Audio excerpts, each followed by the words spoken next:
We came today to talk about personalization, which was our brand new study. And I think what's really interesting about the study is the fact that with all of this availability to data, the most important thing is really the respect and transparency we need to have with the consumer. What data ultimately provides for us isn't just an avenue into taking advantage of the consumer, but really growing a relationship and using that data to have that relationship. And so we're learning that more and more. And it's also using that data to think about how to make experiences better at Yahoo.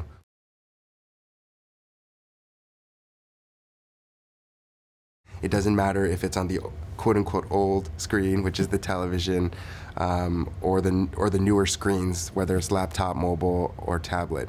It's really finding how the consumer is crossing over each of those screens. And so from that perspective, I think that holistic planning is quite necessary.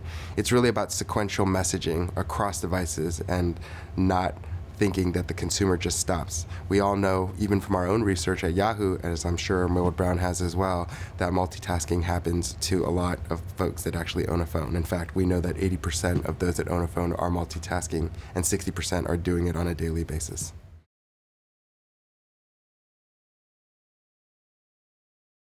Well, one of the things we came to talk about is this concept of personalization.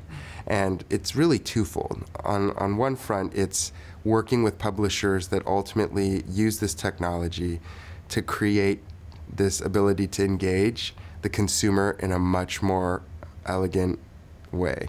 And on the other hand, it's taking advantage of all the tools that they have to their to really personalize advertising that ultimately creates better discoverability. And when you do it all right, you get the sense that there's balance in this ecosystem between the consumer, the customer, and the publisher. And really that's what I think big data ought to do.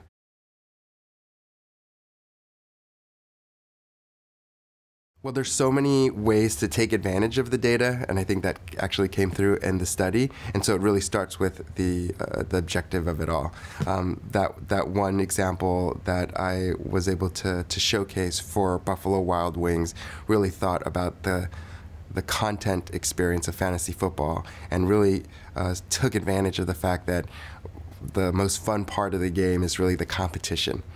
Now, ultimately, their desire was to drive sales of wings. And so if you do a wing wager using personalized technology, you're able to really drive that connection, but still be tied to content. So I think it really begins with and ends with the consumer. And if you do that right, ultimately, for that brand specifically, they were able to actually drive sales.